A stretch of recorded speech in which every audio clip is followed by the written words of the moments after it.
Hola, muy buenos días.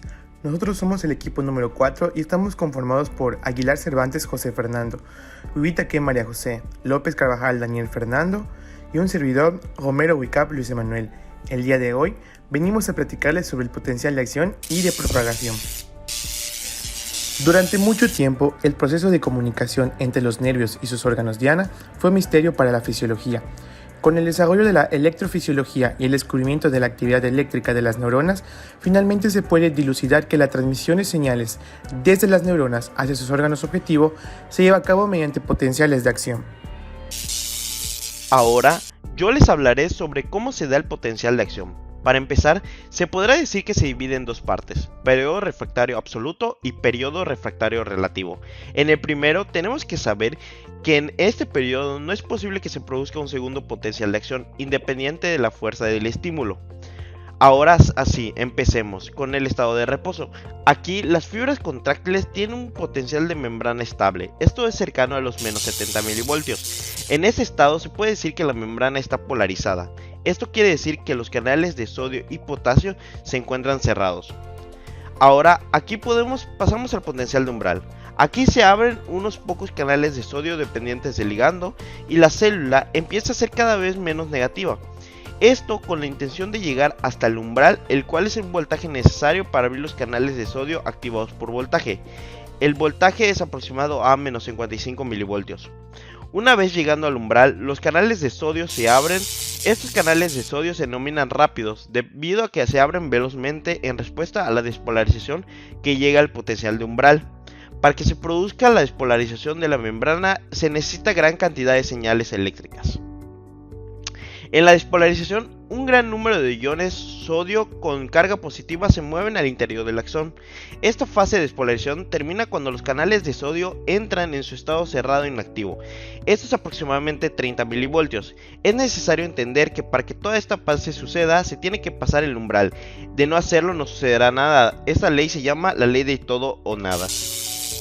Como siguiente tenemos la fase de repolarización. En esta, la permeabilidad del sodio en la membrana disminuye, ya que sus canales comienzan a cerrarse.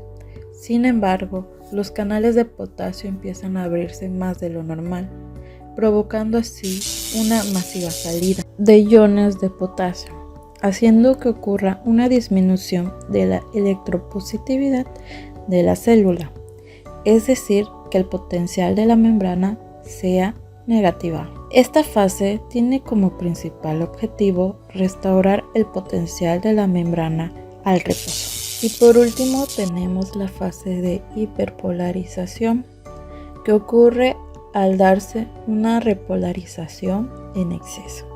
Esto quiere decir que al estar bajando la carga eléctrica de la membrana, esta llega a tener un nivel tan negativo que supera el estado de reposo.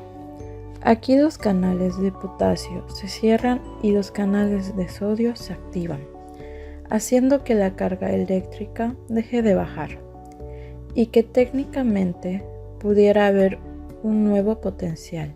Sin embargo, el hecho de haber sufrido una hiperpolarización hace que la cantidad de carga que sea necesaria para un potencial de acción deba ser mucho mayor de lo habitual. Al no lograr un nuevo potencial, se entra en un periodo que se conoce como estado refractario. Ahora se debe de tomar en cuenta que existen dos grupos de neuronas motoras, siendo las superiores y las inferiores, donde las inferiores se encargan de recibir la instrucción y ejecutándola con las células musculares crean el movimiento, mientras que las superiores crean el potencial de acción y por medio de la médula espinal pueden comunicar el potencial de acción a las neuronas motoras inferiores. Una vez que se obtiene el potencial de acción, este empieza a despolarizar en cadena sus partes adyacentes. De esta forma, empieza a desplazar toda la membrana neuronal, creando la fase refractaria, ya que toda la neurona se encuentra despolarizada, siendo esta la propagación del potencial de acción dentro de la célula, la cual al concluir desplaza este potencial a la siguiente célula. Esta señal pasa por el axón, que gracias a su recubrimiento de mielina puede mantener el potencial y la velocidad sin importar la longitud del mismo, para llegar a la célula motora que recibirá el potencial de acción y ejecutará la instrucción dada, siendo un ejemplo las fibras musculares, que se encuentran en tres tipos de acomodo celular: Hablamos del músculo liso, esquelético o cardíaco. Cada uno de estos reacciona al potencial de acción dado por la neurona motora, creando una contracción. En el caso del músculo esquelético, primero se da la sinapsis o conexión con el nervio motor, el cual por medio de sus ramas da una instrucción uniforme llamada gap, para dar la contracción de la fibra muscular, permitiendo el movimiento siendo este voluntario o involuntario. A diferencia del anterior, el músculo liso puede ser excitado por diversas cosas, como serían las hormonas o la distensión de la fibra. De igual forma, la unión celular neuronal no es directa, ya que la acción no tiene ramificaciones, sino varicosidades distribuidas que recubren la fibra muscular, permitiendo dar la instrucción de contracción, siendo estas mayormente involuntarias. Las neuronas se comunican entre sí a través de eventos eléctricos llamados potenciales de acción y neurotransmisores químicos. En un cerebro intacto, el equilibrio de cientos de impulsos excitadores e inhibidores de una neurona determina si se producirá un potencial de acción. Las neuronas son esencialmente dispositivos eléctricos y los potenciales de acción son las unidades fundamentales de comunicación entre ellas. Durante el potencial de reposo existe una distribución desigual de iones dentro y fuera de la neurona. Cuando la neurona recibe un estímulo, cambia la distribución de iones. El potencial de acción cambia las propiedades de zonas adyacentes, desplazándose a lo largo de la neurona. Cuando el potencial de acción alcanza el extremo de la neurona, provoca la liberación de ciertas moléculas llamadas neurotransmisores, y aquí inicia la sinapsis. Es importante aprender sobre este proceso que ocurre a nivel celular dentro de nuestro organismo, puesto que es el responsable de varios sucesos a un nivel más grande como lo son el peristaltismo, etc.